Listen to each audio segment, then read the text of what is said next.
Well, good evening, everyone. It's certainly been a special day sharing it with you and spending time chatting with each one of you. I've really enjoyed it. I especially love these camps in New Zealand. You're just a special people over here. I love it. Now, I'm going to talk to you tonight about a health topic.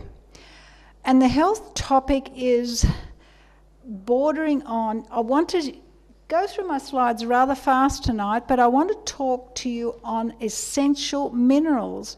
I believe there are very many people are deficient in minerals in their body, and that is one of the clues for a lot of people to have poor health.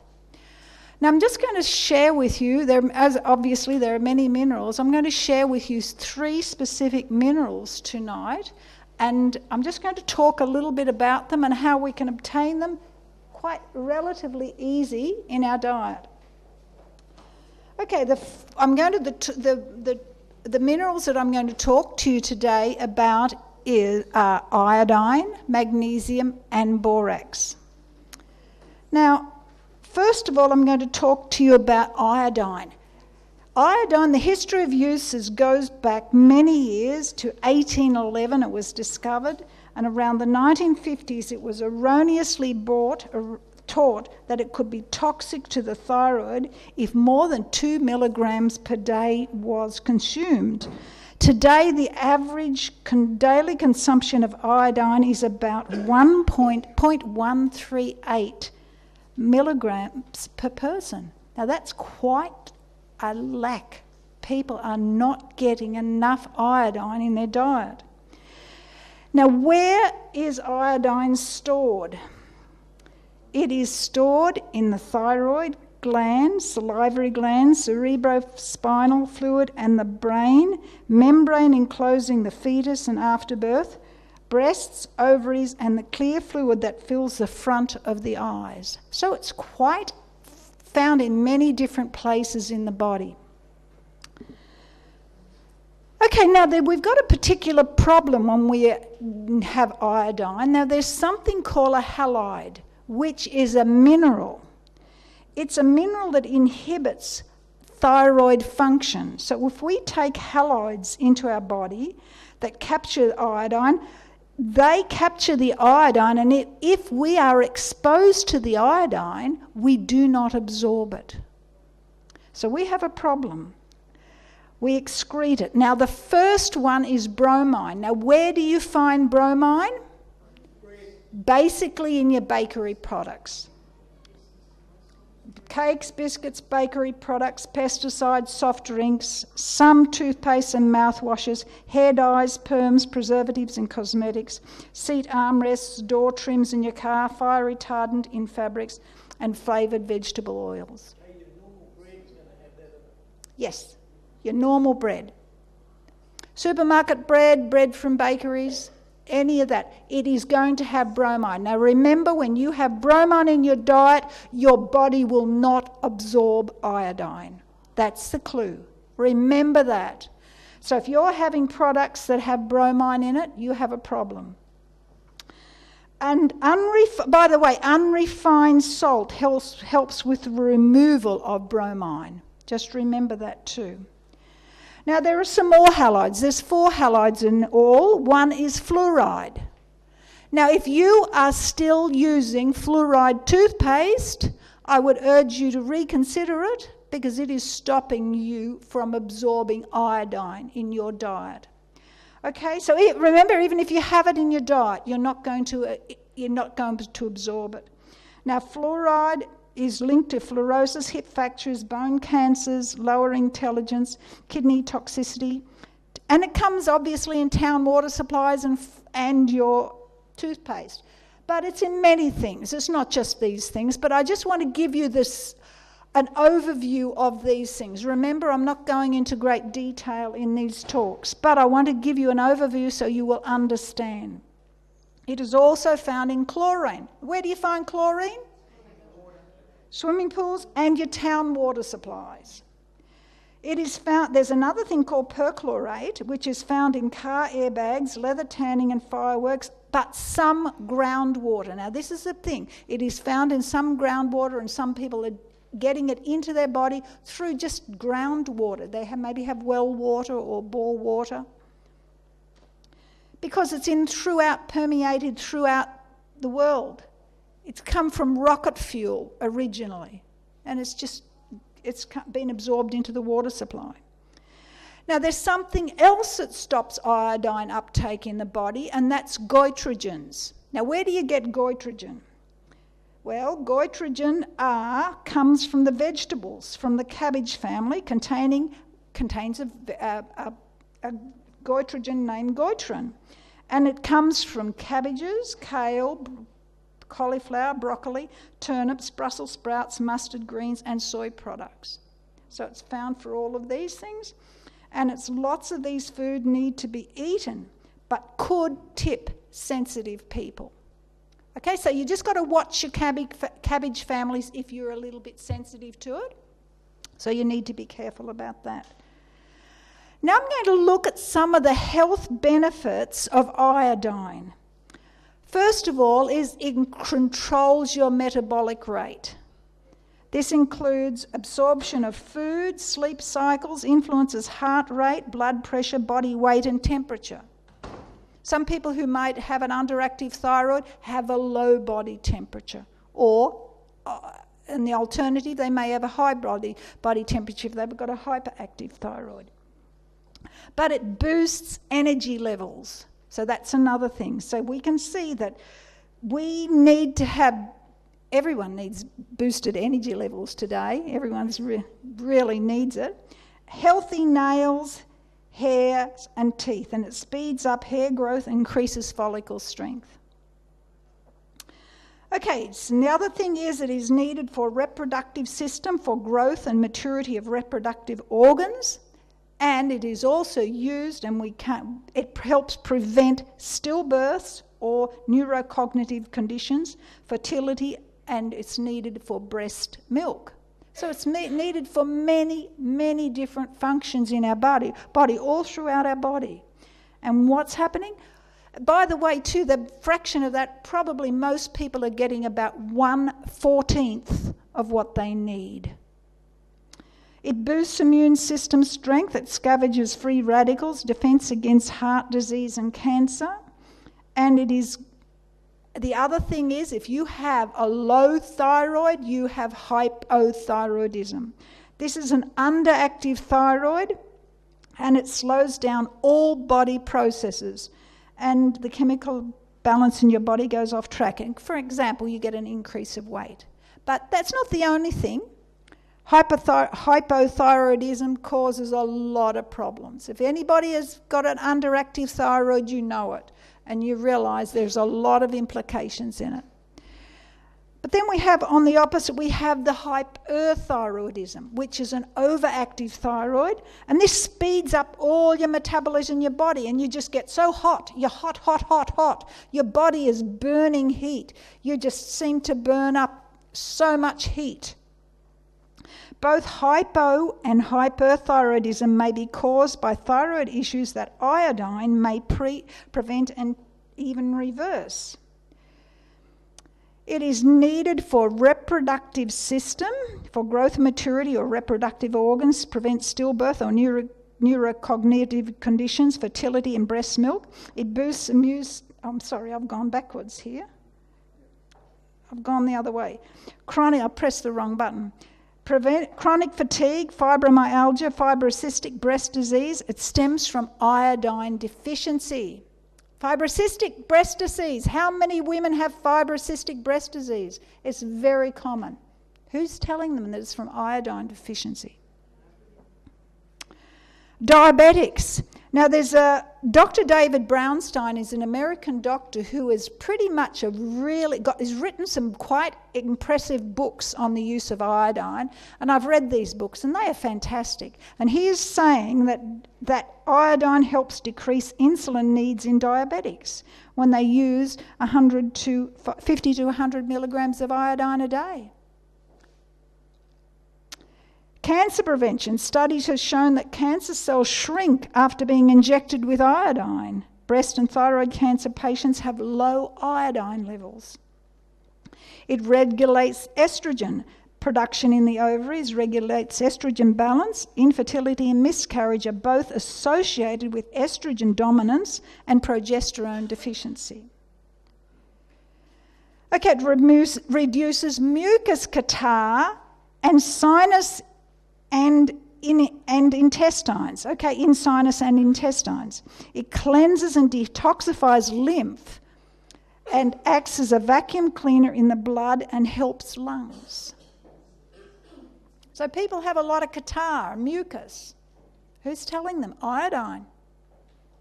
Interesting, isn't it? According to Dr. David Brownstein, it is more powerful antioxidant than vitamin C and E and has an anti-tumour and anti-atherosclerotic activity. You know, it's been used. I've had classes and there's been some older people in those classes and they'll put their hands up and they say, oh, excuse me, we used to take iodine for everything when I was a kid. We had iodine tablets. And who has them now? People don't even know about it now.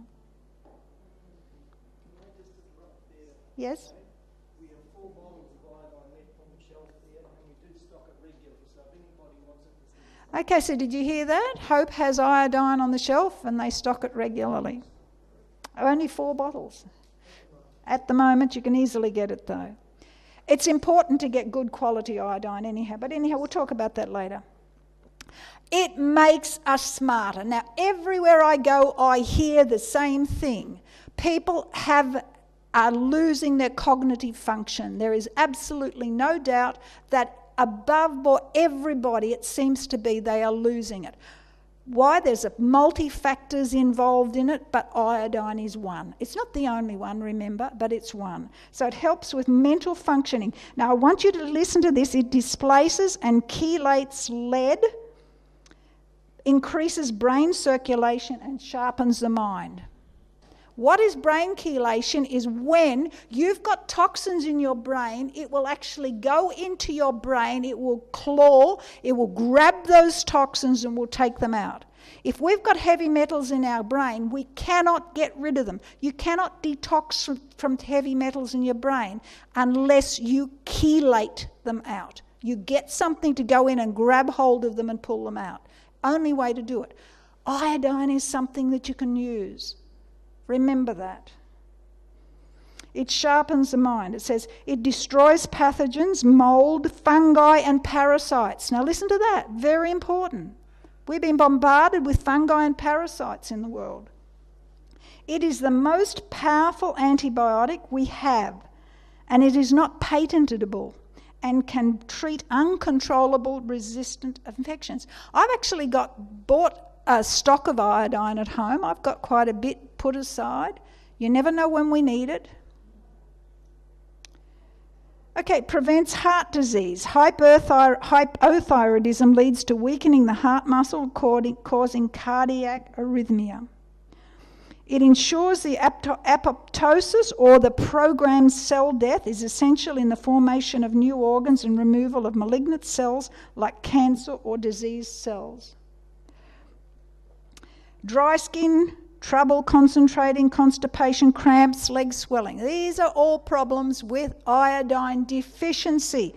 And remember that iodine flushes, I talked about metal, heavy metal from your brain, but now here we're also saying it flushes toxic chemicals. It flushes like fluoride, bromide, lead, mercury, radioactive fallout and biological compounds from your brain. No wonder we are being told, oh, be careful of iodine, be careful of iodine, don't take too much iodine. That's what you'll be told. You'll be told everywhere. And it's good for thyroid and goiter disorders. Iodine deficiency is widely recognised as a basic cause of goiter. And over 100 years ago, it was shown that goiter can be reversed by giving iodine. Now, you can just see there are some of the signs of an underactive thyroid. I'm not going to read them all, but I'll just touch the ones in red. Constipation, female infertility, menstrual cycles, anemia, brachycardia, brain fog, colds, hands or feet, impaired memory, insomnia, intolerance to cold, irritability, decreased sweating, depression, difficulty swallowing, muscle cramps and joint pain, decreased libido, thinning of the outer edge of your eyebrows. Especially in older women, they lose the outer part of their eyebrows. That's a sign of thyroid deficiency. Tingling in hands and feet, weight gain, hair loss or thinning, dry, coarse hair, rapid thoughts, shortness of breath, sluggish reflexes, thin, brittle fingernails. You know, where I go, a lot of women are struggling with hair loss. They're thinning of hair. Lots of them. Iodine. Just one thing. It's not the only thing, remember. I'm not saying it's the cure-all, but you need to be adding it into your diet daily. Okay, now these are the different forms of iodine that you can use. First of all, you've got Lugol's iodine. Lugol's iodine is a mixture of 5% iodine and 10% potassium iodide. And basically, I feel there's no harm, and Dr. Brownstein says absolutely no harm in taking 2 drops a day. No problem whatsoever. That is Lugol's iodine. Now, you get that from your basic from a chemist shop in Australia. I'm sure you get it here. But did you know what they do? Whenever I go to buy it in the chemist shop, they always say to me, "What are you using it for?" I mean, what business is it of theirs to know what I'm buying something for? So I just said, I just want to use it. That's all I say. I'm very vague. And so what's the point? They don't need to know why I'm using it, because if I told them I was taking it internally, but all you have to make sure it is 5% iodine and 10% potassium iodide. Just remember that. Now, there's another form of iodine. It's called nascent iodine, and it's a lot more expensive. An iodine, Lugol's iodine, you've got a little bottle like that. It's probably $20, $25, and it's got a lot in there when you're taking 2 drops a day. It'll last you a long time. But if you're going for nascent iodine, it's quite expensive. You know, it could cost you $40 or $50 a bottle. Is it? About that. Okay, I don't know where you get it from here. You can buy it online. Yes? You can buy iodine a lot cheaper from the vets. Can you? Yes, you can. Okay, good. Okay, fair enough. You can buy it cheaper from the vets. I don't know if it's I would imagine if it's 5% iodine and 10% potassium iodide, it would be the same. It'd just be all mixed up. Yeah, I'm sorry I didn't hear that. It's not in the application. You've got a long way to go. Okay, nascent iodine. Okay, as I said, that is a better form. It's a consumable form of iodine that holds an electromagnetic charge. It allows for a larger release of energy once consumed, and is very similar to the precursor form of iodine that is converted into thyroid hormones.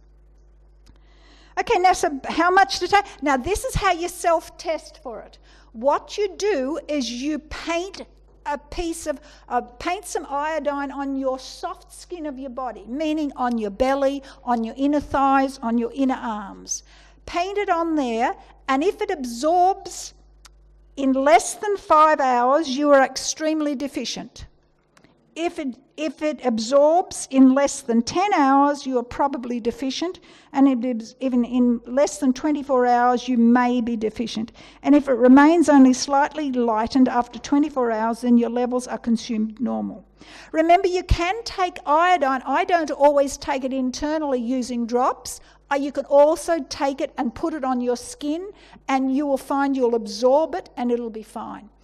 What I do is I have an old deodorant bottle, roll-on deodorant, glass roll-on deodorant bottle that I've emptied the deodorant out. I bought it especially for the bottle, and I've tipped iodine in there, and I use that, and after I have my shower, I just use it like a roll-on deodorant and paint it on me. Now, you need to be careful because it can dribble out of the jar.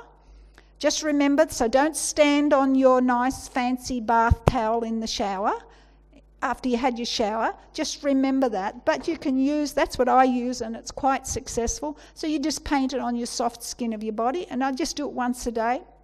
But I often take it drops internally as well as doing this. Now, where do you get it from? Most chemists you can buy it from. But as I said, Dr. Brownstein suggests that especially those who have cancer, you're extremely deficient. And my suggestion is if you have it, get Dr. Brownstein's book. Okay, I've actually haven't got it on here. I've hid the file, but it's just he's got a book. You go online, Dr. David Brownstein, and you just put iodine in, and you just buy his book. That's what I do to most of my books. Yes. Sister, can we obtain it in any natural way through food? Not really. Not really. Yes, you got it in kelp. Yes, you got it in some foods, but you've got to take quite a lot. I believe we are very deficient. What I'm saying is that because we are in this part of our Earth's history, nearly everybody really needs a mineral supplement to help them along, to help them, to get over and to build up their iodine levels. But don't take too much, as it can be a problem. Dr. Brownstein says this: if you're you could take up to 6 drops a day, and it would be no problem. But my suggestion is all of these, when you get it, you have to learn and you have to research it out yourself. And you think, well, 2 drops is safe. Okay, there's no problem with that. But if you go too high, you need to be careful.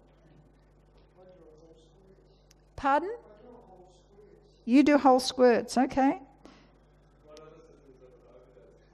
Here it is. I'm sorry, there's the book. I didn't cover it. Hide it. There it is. That's the one, iodine, why you need it, why you can't live without it, Dr. David Brownstein. Okay, so that is the little section on iodine. The next section I'm going to talk on is magnesium. Now, magnesium is a very important mineral. It is used in many, many, many, many functions in our body, and almost everyone is severely depleted in magnesium. Almost everyone. 60 to 65% is in your skeleton, in your teeth. 1% is in your blood, and the rest is in your tissues and cells. So if you have a blood test for magnesium, you are not going to get a true result.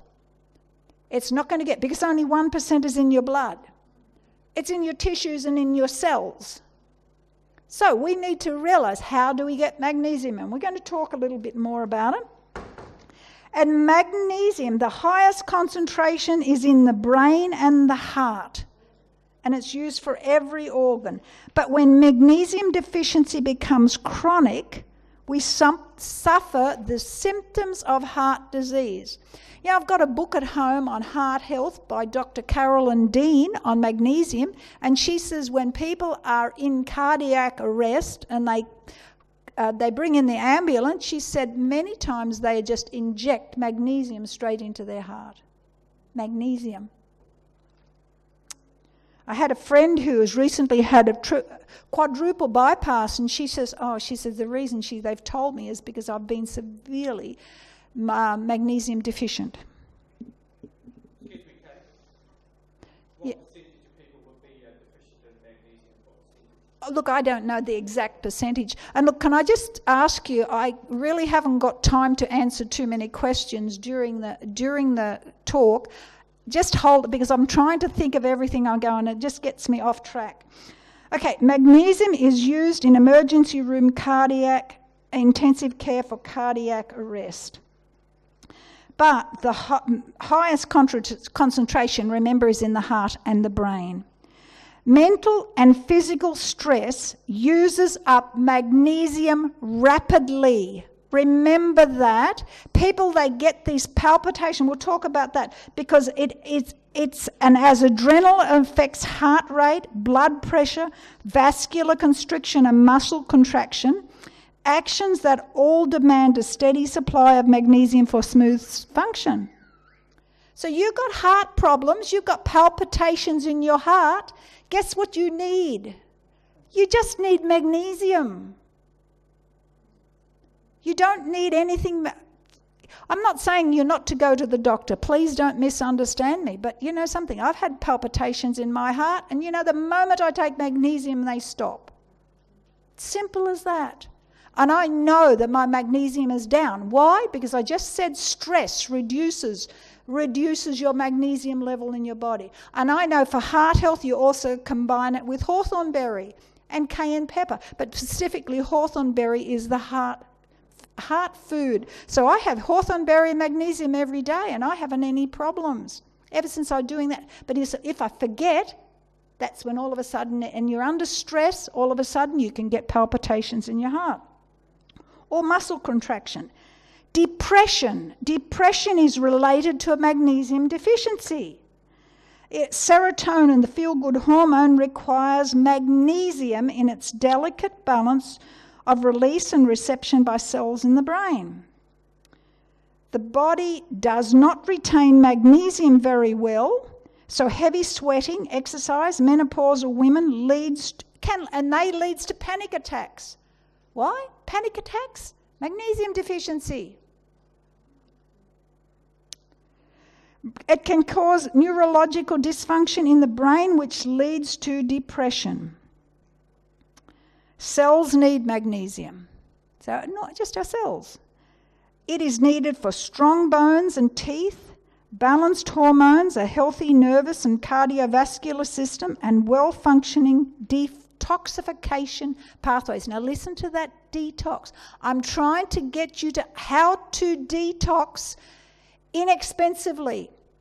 Okay, yes, I know you can go to a health clinic, you can go to Ahura, you can go there and have a detox. But basically we need to know how to help people, how to do it very inexpensively. Well, magnesium helps your body detox.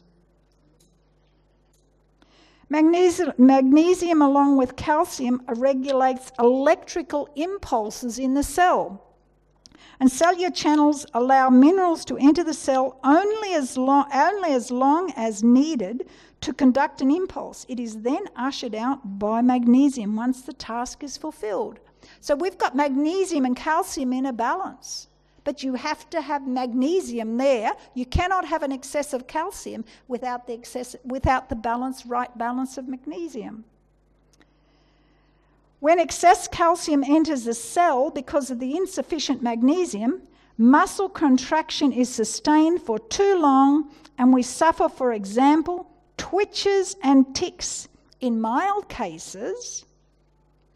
But when magnesium deficiency becomes chronic, we suffer the symptoms of heart disease such as angina pectoris, hypertension and arrhythmia, or the spasms and contractions characteristic of asthma, migraine headaches, or painful menstrual cramping. Painful, who's telling the young girls painful menstrual cramping is magnesium deficiency? Restless legs. A deficiency in magnesium can cause muscles anywhere in the body to spasm or cramp when under tension. Ironically, the muscles can also spasm when they have been at rest or asleep. It also can be used to regulate hypertension. Supplementing with magnesium can lower blood pressure but has no effect on those with normal levels. So it balances it out. So you've got high blood pressure, just get into your magnesium. In one study, people who took 450 milligrams of vitamin per day experienced a significant decrease in systolic and diastolic blood pressure. Sleep improvement. You want to have a good night's sleep? Magnesium. Magnesium works as a natural muscle relaxant. It relaxes receptors in the brain and nervous system. Remember I said that most people out there look, I've forgotten the exact percentage. I've read it, I know I have. But I mean, it's only an assumed percentage. But mostly everybody who goes and gets tested is magnesium deficient. And we'll find out because we're not getting it in our diets. Migraine headaches. Why? Remember, it relaxes cramps. So if you have a spasm in your head, it's really like a cramp in your head, if you could put it that way.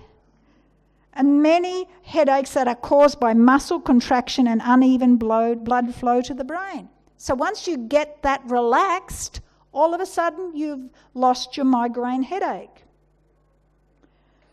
Then you've got skin care.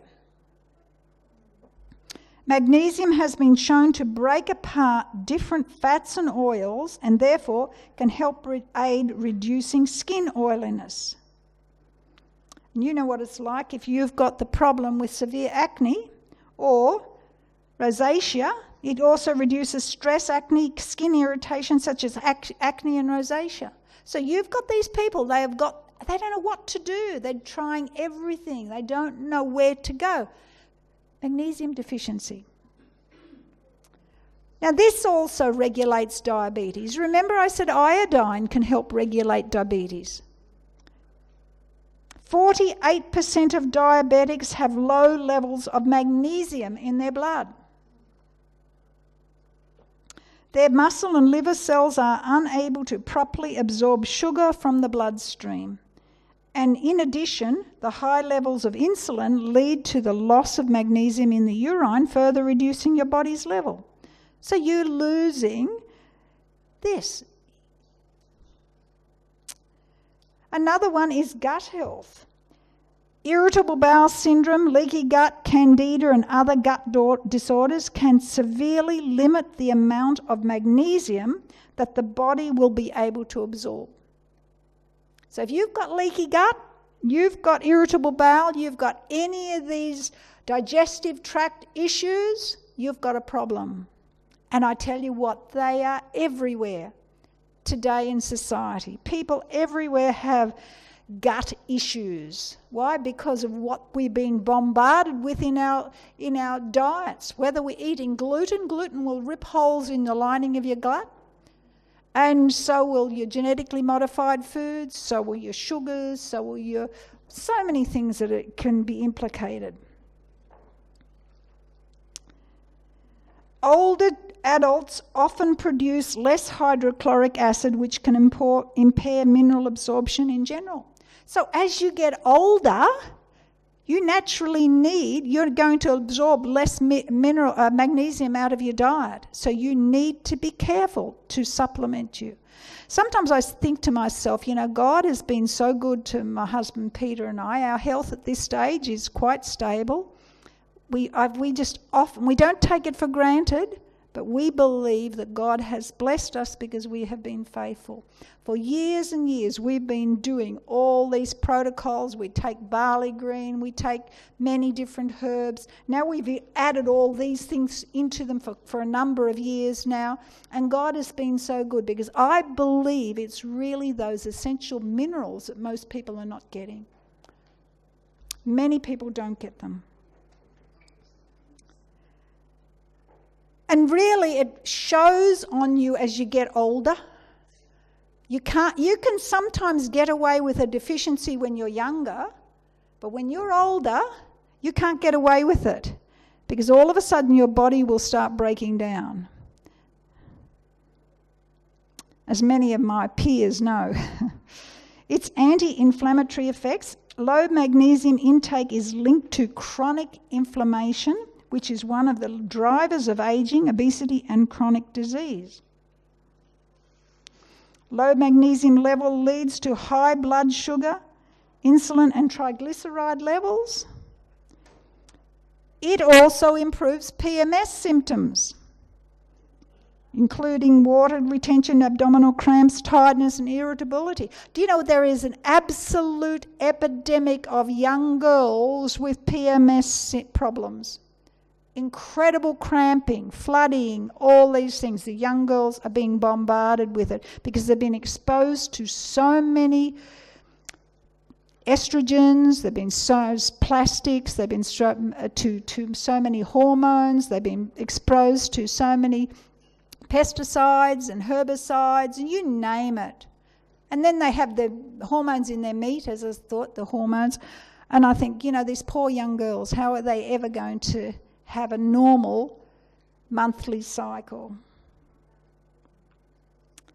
The role of magnesium in cancer. Once again, this, like iodine, is implicated in cancer.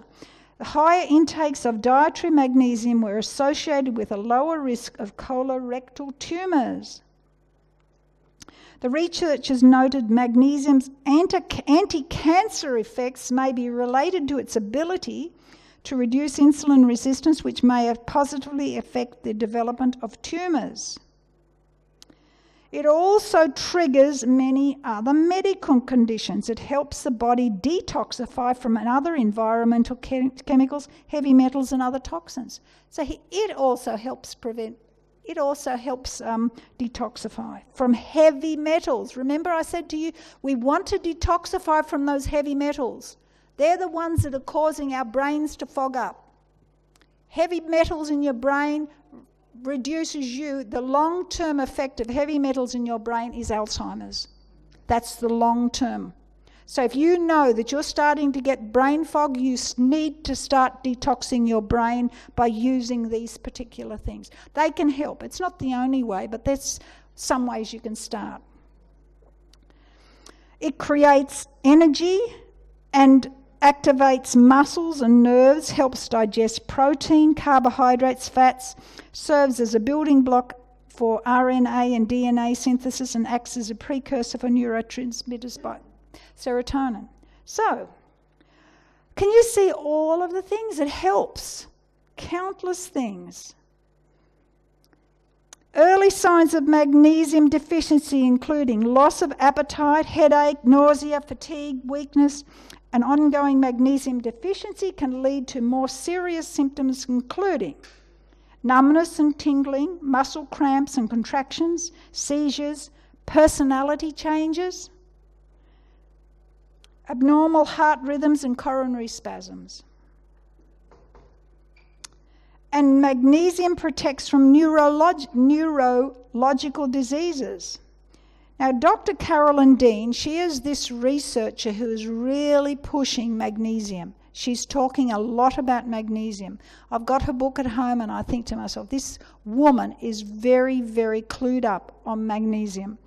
And she explains research indicates that ample magnesium will protect brain cells from the damaging effect of aluminium, beryllium, cadmium, lead, mercury and nickel. Guess what? Where did you find all those heavy metals? Exactly right.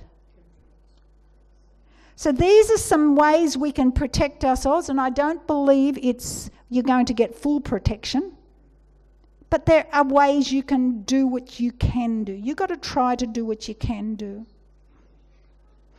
Low levels of brain magnesium contribute to the deposition of heavy metals in the brain that heralds Parkinson's and Alzheimer's.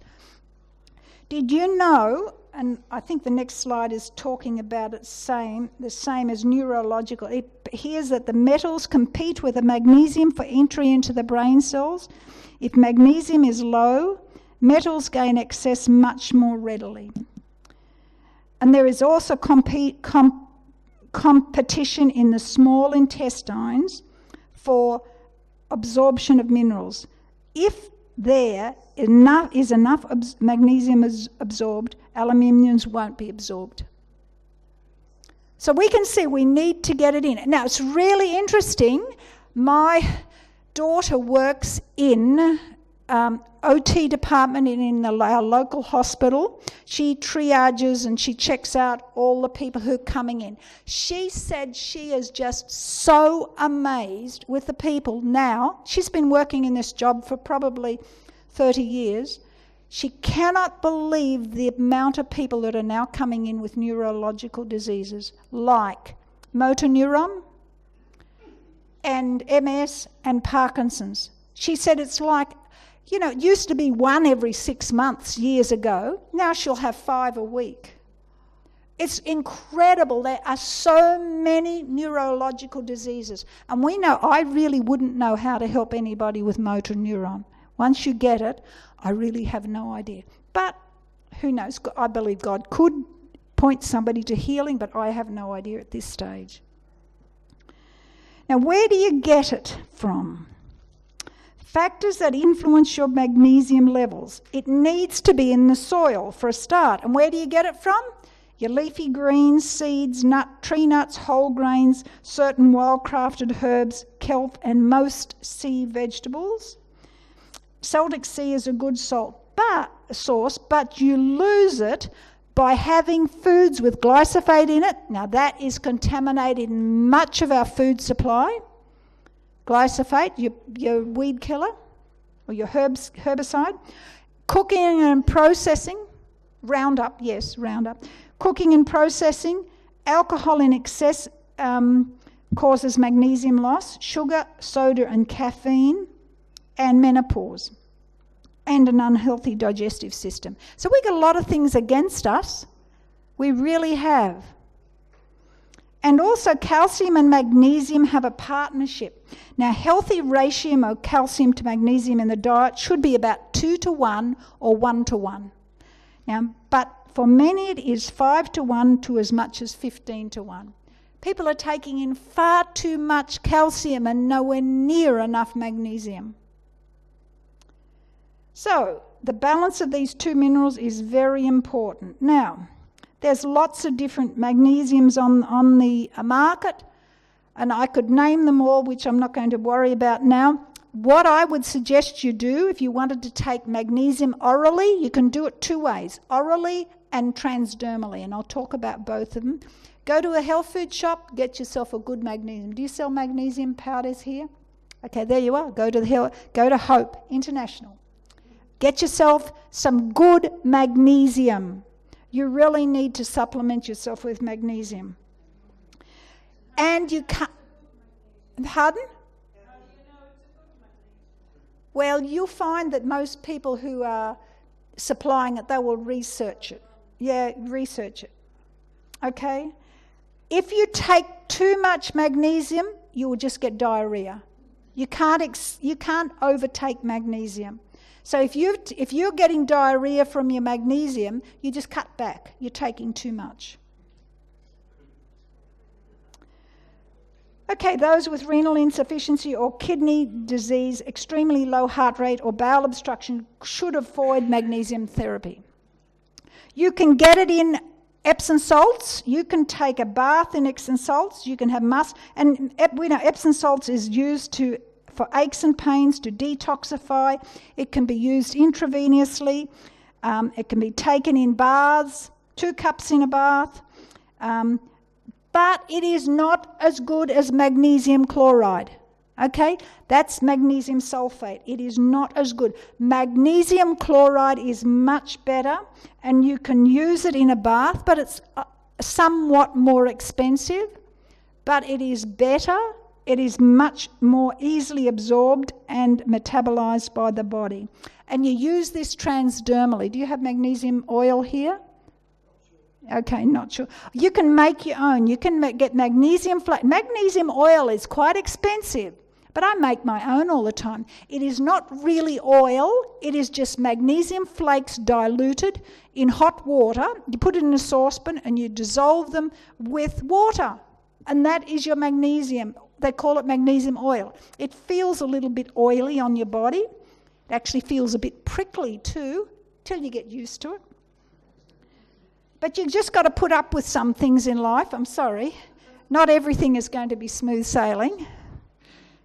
Okay, but you rub it on the skin, and there is no laxative effect if you rub it on the skin, and it can restore intracellular concentration in a matter of weeks rather than months. So you can do it there. You can use it in spray. You can massage in. You can put it on your foot, rub it on your feet. You can put it in foot baths. You can take it orally. And that's just a recipe how to make your own magnesium oil. This is a recipe how to make your own magnesium deodorant. You have some side effects that you need to be careful of with low blood pressure, with anti-anxiety medication, with sensitive skin, with renal impairment and limited kidney functions, and any prescription drugs. You need to be careful when you're taking those things. If you're on those things, you need to do the research yourself. Okay, find out if you can. Because sometimes you can. Sometimes you can. The best places to find magnesium is in dark leafy greens, nuts and seeds, legume varieties, whole grains, and fruits and vegetables. And this is the book on transdermal magnesium therapy. Now, the last one I'm going to talk to you today is borax. What is borax? Borax is a naturally occurring common mineral mined from dried salt lakes in California or Turkey, and is the source of other manufactured boron compounds. It is naturally mined.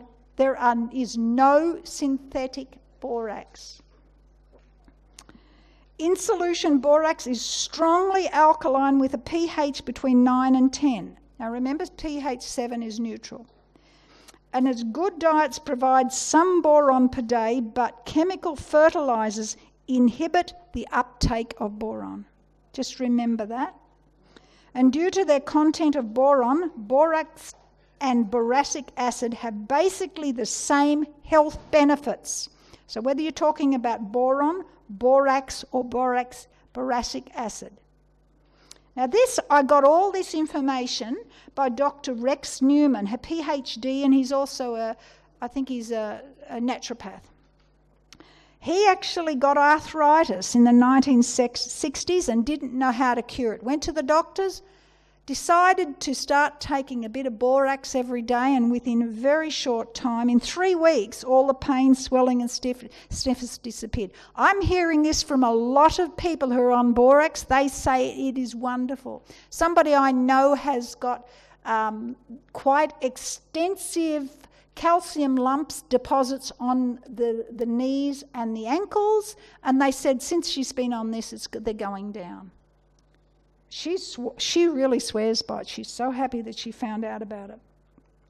It helps with some of his patients, even those with rheumatoid arthritis, juvenile arthritis, and lupus. Another one, but there's one thing: when you start taking this, you may suffer from Herxheimer. Now, there's a few people I'm knowing. Herxheimer is meaning you feel worse before you get better. You feel and for both of these couple who have been doing this, they're both getting headaches.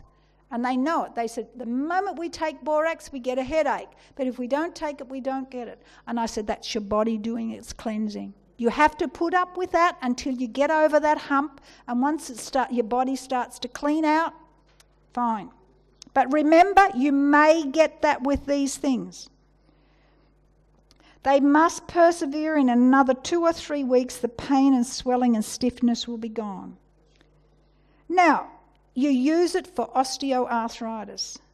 Boron deficiency causes lots of calcium and magnesium to be lost in the urine. Interesting. So I talked about magnesium. So these all interplay together. Can you see how if you have a borax deficiency, you're not going to absorb your calcium and your magnesium? A borax supplement will reduce the daily loss of calcium by nearly 50%. After boron supplementation, bones were much harder than normal and fractures healed. Look, I actually gleaned all this. I did an article, and if some of those people who've got back copies of my newsletters, you'll find all this information in articles on iodine and magnesium and borax. The whole lot of them are in past articles. Go onto my website, you can download them for free. You will find all the information there. You'll find the references where everything comes from there. Okay, we've talked about that. Bones are harder, also our teeth, and it also has a role in converting vitamin D to its active form, thus increasing calcium intake and deposition into bone and teeth, rather than causing soft tissue to calcify. It has another beneficial effect, has been reported, such as improvement of heart problems, vision balance, memory, and cognition. Guess what? Guess it's good for your brain too. Sex hormones. Boron establishes the level of sex hormones for women who are low estrogen and men who have testosterone, and which acts on the pituitary gland as well as stimulates our own progesterone production. So it also improves memory and cognition in elderly individuals, maybe partly due to the increased level of sex hormones and partly to improved membrane functions of the brain cells. And it's especially good for men and bodybuilders. Why? Because it showed that the level of free testosterone had risen by 1/3 after a daily supplementation of about 100 milligrams of borax for 1 week. Isn't that good? And remember that this low testosterone level will shrink prostate tumours and lower your PSA marker down just by taking borax. Now this one is so important, it hits fungi. It's excellent for fungi and fluoride. It is one of the best things to clean yourself of candida. You got a chronic candida in your body, get into your borax. You can actually, I'll just talk about the dosage later on too, but you can get candida and other fungal infections. Normally candida exists as a harmful oval yeast cell, but when challenged, cells called hypha develop, damage the intestine wall and causes inflammation and leaky gut. So it's a causing of leaky gut too. And boric acid and borax inhibit the formation of biofilms and also the transformation of harmless yeast cells into the hyphal form. So it's going to stop that fungi from permeating right through your system. And it also protects from fungal aflatoxins, which cause extensive DNA damage. That is very important. Remember, it is very important fungicide. Many people have got problems. Psoriasis seems a lot better after 2 days drinking borax in 1 litre of water. And I'm going to say something completely off track here, but another remedy for psoriasis, I know it works, somebody has worked it, is Vicks Vapor Rub. Okay, just try Vicks Vapor Rub over your psoriasis and you'll find it'll help it. It helps psoriasis, but it's a longer one. Vicks Vapor Rub will cure it, sort of will stop those scales very quick. So just remember that one. External use. External use. Can you believe one of my friend's husband has taken it internally for years and swears by it? And I've never heard that before. I've never heard it. Anyhow, I have no idea on that one. Okay, now this one here, toenail fungus and athlete's foot. This is very good for borax. Vicks Vapor Rub is good for it too. But your borax. Now this is something that women are a lot of women plagued with vaginal thrush. It is excellent for vaginal thrush. What you do is you fill a large gelatin capsule and insert the vagina at bedtime for several nights up to 2 weeks. And it just hits it like that. You can alternatively mix it with coconut oil and insert it that way. But you would need, when the coconut oil melts at body temperature, you would need to use a pad to stop it from messing your panties. So you need to make sure that you can have it, and I would think you would need to wear a panty liner even when you're putting this in too. But listen to this one. Borax, what does it do? Removes heavy metals and fluoride. Borax, similar to the equally endangered Lugol solution, can also be used to remove accumulated fluoride and heavy metals from the body. Fluoride not only causes bones to deteriorate, but also the pineal gland to calcify and the thyroid to become underactive.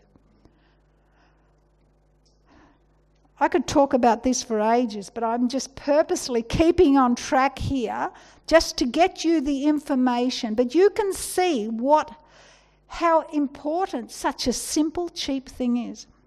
Borax reacts with fluoride ions to form boron fluorides, which are then excreted in the urine. So it removes heavy metals. It's good for fibromyalgia, rosacea and chronic fatigue. Now, I just told you those other two were as well. Do you see how these three all interplay with each other?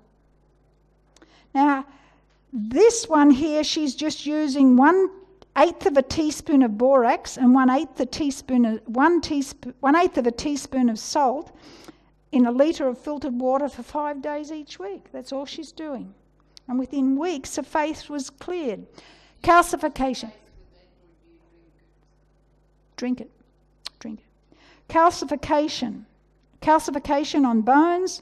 It occurs in soft tissues, causing muscle contractions, and in endocrine glands, especially the pineal gland and the ovaries. So when we're getting calcification in our body, it is not just on those bone spurs, it's also in our glands. And that's causing our health problems. You know, it's a wonder we're still alive. Fearful and wonderfully made. We have a loving Saviour who wants to, and as I said to you at the beginning, we need to know how to help people with inexpensive products. We don't need to go out and say you've got to spend, $150 a week for the rest of your life to buy this X product called X, But it's also calcifies in arterial walls, so it clears that out. And in kidneys, for kidney stones. And calcium can accumulate in your cells. This leads only to a partial relaxation of the muscles with stiffness, a tendency to cramp. If you're cramping, guess what you need? Magnesium and borax. A tendency to cramps and poor blood and lymph circulations. I'm nearly finished. Nerve cells can also accumulate calcium, leading to a faulty nerve transmission, causing cataracts. Somebody was talking to me. Was it Gloria? You were talking about cataracts. Cataracts, okay? Nerve cells accumulate calcium, leading to faulty nerve transmission, causing cataracts in the eyes, plus the other cells don't function properly. But guess what? As boron deficiency causes the parathyroids to become overactive, releasing too much parathyroid hormone, which raises the blood level of calcium by releasing calcium from bones and teeth, leads to osteoarthritis and forms of arthritis, osteoporosis and tooth decay. See, the parathyroid glands helps to keep your right balance in calcium. And as iodine feeds the thyroid, borax feeds the parathyroids. We need both. Boron is for the parathyroids what iodine is for the thyroids. I've jumped myself before I even put it on the screen. Now, magnesium is needed to reverse tissues, and I've talked about that before, because you need to take magnesium daily with borax. Calcium supplementation is not normally needed. So you need that as well, combined with your borax. But, you can get magnesium flakes. You can find some. You'll find that I am sure Hoper International can buy magnesium flakes and they can sell it to you at a very reasonable price.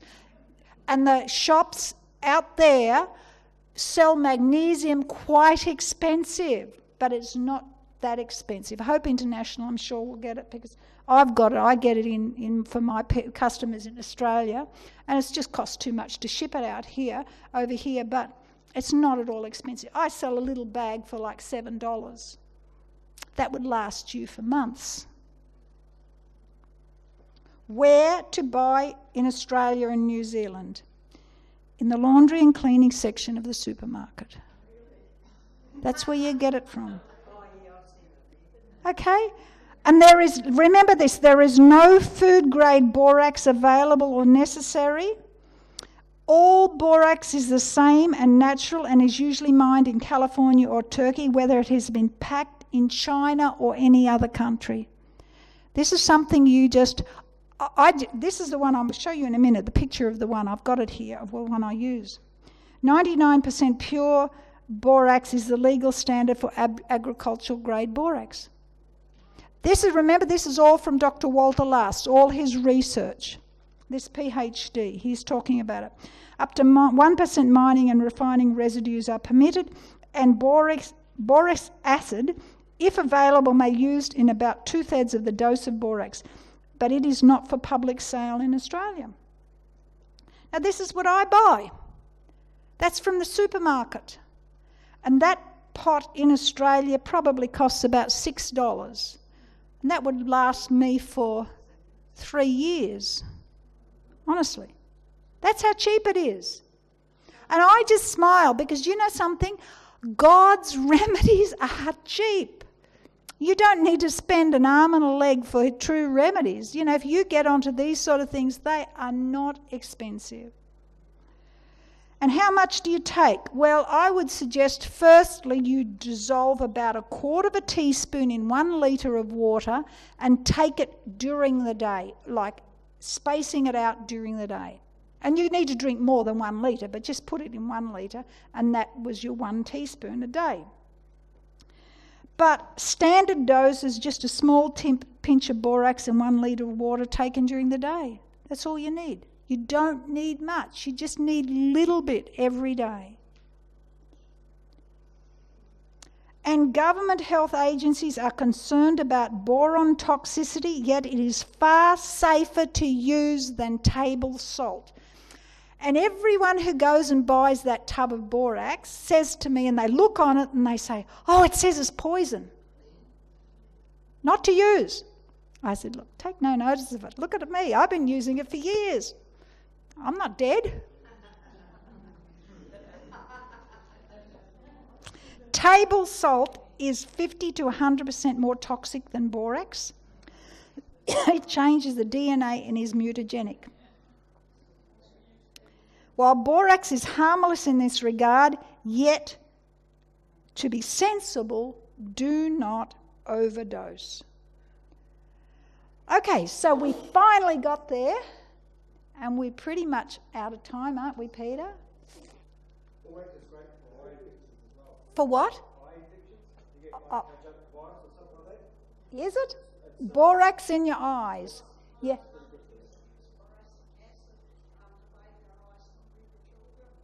Okay, another one saying eyes. Okay. All right then. Well, I hope that you have enjoyed that and it's challenged you, because I am a very practical person. I like to think of things and get ideas across to people that are not going to cost them a lot of money. And that's my whole passion in life, is to, because there's not a lot of people can afford lots of expensive supplements.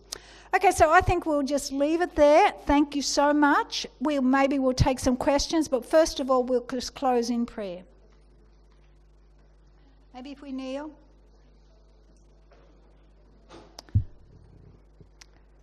Heavenly Father, we thank you so much for your health message. We thank you so much that you've given us an understanding of what we can use to get our health better. Lord, we know that we're up against so many problems in the world.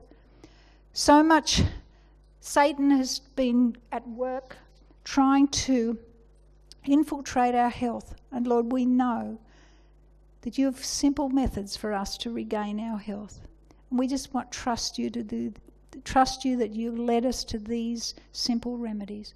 So Lord, thank you for them. We just thank you for these special people here tonight, and we just praise you, and we want to give you all the honour and glory. And thank you in your precious name. Amen.